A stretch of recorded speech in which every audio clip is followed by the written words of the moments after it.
सबसे पहले बर्फ बनाना हमने सिखाया।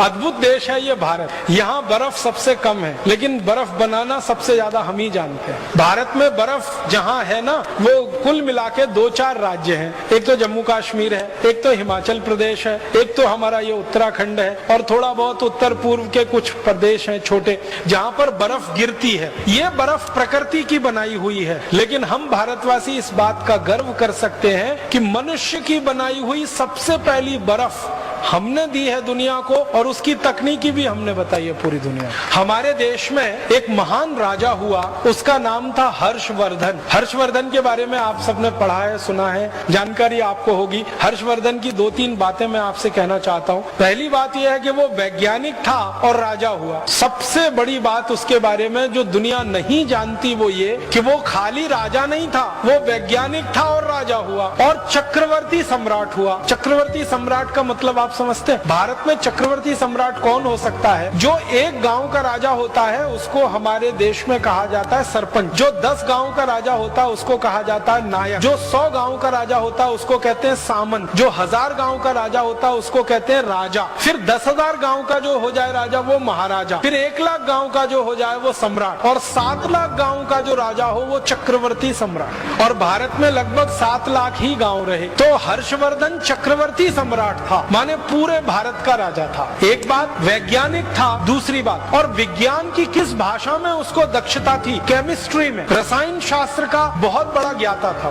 केमिस्ट्री उसको बहुत आती। जब वो राजा बना, उसकी बेटी बीमार हो गई और उसको बहुत तेज बुखार आया, तो पहली बार उसने अपनी बेटी का बुखार उतारने के लिए बर्फ बनवाई और उसका इस्तेमाल किया। हर्ष चरित्रम करके एक पुस्तक लिखी गई हर्षवर्धन के बारे में, और हर्ष चरित्रम में इसका विस्तार से वर्णन है कि राजा हर्षवर्धन अपनी बेटी का बुखार ठीक करने के लिए बर्फ का इस्तेमाल कर रहा है, और वो बर्फ बनाने की पूरी तकनीकी है। और राजा हर्षवर्धन का जो समय है ना, वो 6वीं शताब्दी का है, माने आज से लगभग 1500 साल पहले, 1400 साढ़े 1400 साल पहले। अंग्रेजों के यहाँ बर्फ पड़ती है, अमरीकियों के यहाँ बर्फ पड़ती है, फ्रांस में बर्फ पड़ती है, जर्मनी में बर्फ पड़ती है, लेकिन वो बर्फ बनाना 18वीं शताब्दी तक नहीं जानते। जिनके यहाँ बर्फ पड़ती है वो बर्फ बनाना नहीं जानते। बर्फ बनाने के लिए पानी को एक विशेष तापमान पे रखना पड़ता है और एक विशेष दबाव उसको देना पड़ता है। एटमॉस्फेरिक प्रेशर और टेम्परेचर दोनों को कंट्रोल करके ही बर्फ बन सकती है। बहुत जटिल प्रक्रिया है, आसान काम नहीं है ये, लेकिन हर्षवर्धन को ये मालूम था और उसने बर्फ बनाना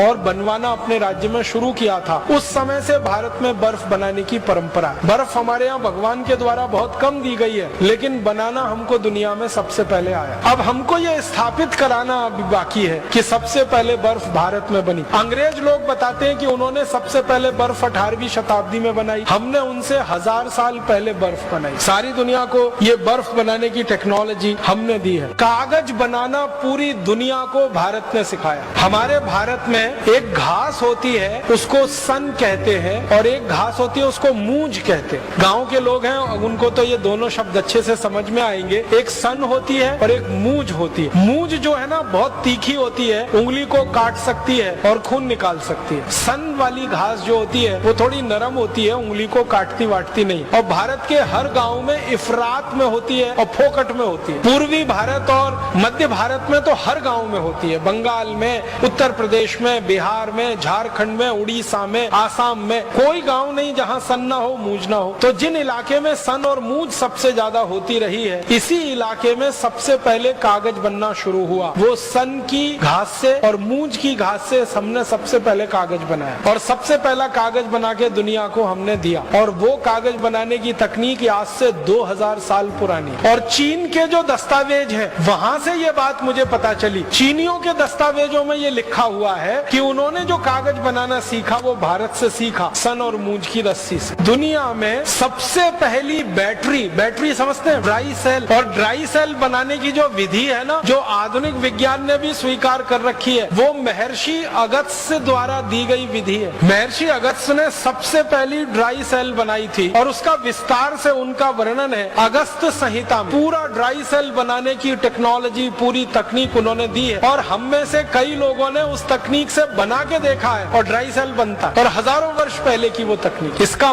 माने क्या हुआ, जो देश के वैज्ञानिक और महर्षि ड्राई सेल बनाना जानते हो वो विद्युत के बारे में भी जानते होंगे, इलेक्ट्रिसिटी के बारे में भी जानते होंगे, करंट के बारे में भी जानते होंगे, क्योंकि ड्राई सेल यही करता है। करंट के फ्लो के लिए ही हम उसका उपयोग करते हैं। ये अलग बात है कि वो डायरेक्ट करंट है और आज की दुनिया में हम जो इस्तेमाल करते हैं वो अल्टरनेटिव करंट है, लेकिन डायरेक्ट करंट का सबसे पहले जानकारी दुनिया को हुई तो वो भारत में महर्षि अगस्त्य को ही है। और एक बहुत रोचक जानकारी, दुनिया में सबसे पहले बारूद बना वो भारत में, बस इस्तेमाल उसका हुआ फुलझड़ी चलाने में। ये रोचक बात है, हमने बारूद बनाया सबसे पहले, लेकिन उसका बम नहीं बनाया, उसकी फुलझड़ी बनाई। क्यों? मारना नहीं है ना, हम तो अहिंसा वाले लोग हैं ना।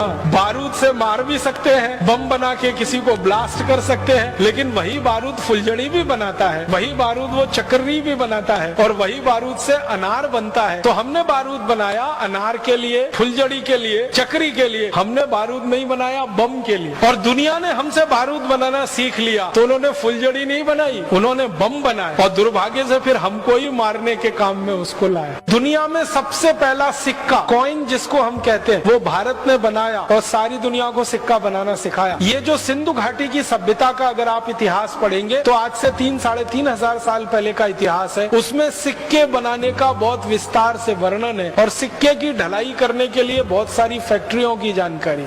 इसी तरह से जस्ता बनाना, जिंक, सारी दुनिया को भारत ने सिखाया जिंक बनाना। हमसे पहले कोई नहीं जानता था कि जस्ता कैसे बनता है, जिंक कैसे बनता है। और 13वीं शताब्दी में भारत में एक पुस्तक लिखी गई, उसका नाम था रस रत्न समुच्चय। उस पुस्तक में जिंक बनाने का बहुत विस्तार से वर्णन। पारा बनाना सारी दुनिया को हमने सिखाया। मरकरी जो सबसे मुश्किल है, सबसे जटिल है, वो पारा बनाने का चरक संहिता में बहुत विस्तार से वर्णन है और रस रत्न समुच्चय में भी बहुत विस्तार से वर्णन। और एक दो रोचक बातें कहता हूँ। दुनिया का सबसे पहला, कृषि की बात थोड़ी कर लेता हूँ, दुनिया में सबसे पहला जो उपकरण माना जाता है ना, सबसे पहला उपकरण वो है पहिया, व्हील, चक्र। ये भारत में बना। व्हील का इन्वेंशन, व्हील का आविष्कार भारत में हुआ, चक्र का आविष्कार हमारे यहाँ हुआ। उस पहियों को हमने बैलगाड़ी में लगाया और बैलगाड़ी को चलाया। दूसरों ने उस पहियों को हवाई जहाज में लगाया, उसमें चलाया। पहिया तो एक ही है, वो हवाई जहाज में लगे या बैलगाड़ी में। और फिर हमने दुनिया का सबसे पहला कृषि उपकरण दिया पूरी दुनिया को, मालूम नहीं था उसके बारे में, हल, खेत में जोतने वाला हल, एक फल वाला हल, दो फल वाला हल, तीन फल वाला हल, जिसको तिफारा कहते हैं, दुफारा कहते हैं, एक फारा कहते हैं। ये तीनों तरह के हल सबसे पहले भारत में बने और दुनिया ने हमसे खेती करना सीखा हल चलाकर। इसी तरह से हसिया है, हथौड़ा है, बेलचा है, खुरपी है, खुरपा है, पवित्र है, सैकड़ों किस्म के कृषि उपकरण सबसे पहले भारत में बने और सारी दुनिया में यहाँ से गए, क्योंकि हजारों साल पहले कृषि भारत से शुरू हुई और दूसरों ने फिर हमारी नकल करके कृषि करना शुरू किया। कृषि में बीज बोने की एक खास पद्धति होती है, एक ही लाइन में बीज को बोना, ये सारी विशेष पद्धति मानी जाती है पूरी दुनिया में, ये भारत ने ही दी है। एक लाइन में बीज को बोना और पूरे खेत में कहीं से भी खड़े होकर देखो वो लाइन बिल्कुल सीधी दिखाई दे। उसके लिए उपकरण हमने बनाया जिसको अंग्रेजी में ड्रिल प्लाऊ कहते हैं, वो ड्रिल पवित्र हम लोग कहते हैं, वो सबसे पहले भारत में बना और सारी दुनिया ने उसकी नकल की। धान का बीज पहले रोपा जाता है, फिर पौधा थोड़ा बड़ा होता है, उस पौधे को उखाड़कर दूसरी जगह प्रत्यारोपित किया जाता है। ये जो टेक्निक है वो पूरी दुनिया को भारत ने सिखाई। धान के बीज को एक जगह बोना, फिर उसको जड़ सहित उखाड़कर दूसरी जगह प्रत्यारोपित कर देना ताकि उत्पादन ज्यादा मिले और खेत का नुकसान सबसे कम हो, ये पूरी दुनिया को भारत ने सिखाया धान लगाने की ये पद्धति। और सारी दुनिया में धान इसी तरीके से लगाया जाता है। ये हैरानी की बात है, दुनिया के 155 देश धान का उत्पादन करते हैं, भारत की नकल करके इसी पद्धति से वो धान का उत्पादन करते हैं। और एक महत्व की बात कि सारी दुनिया को जानवरों के मल मूत्र से खाद और कीटनाशक बनाना सबसे पहले भारत ने सिखाया। गाय के गोबर से, भैंस के गोबर से, बैल के गोबर से, गाय के मूत्र से, बैल के मूत्र से, भैंस के मूत्र से क्या क्या कीटनाशक बन सकते हैं, कौन कौन सी खाद बन सकती है, ये सारी दुनिया को भारत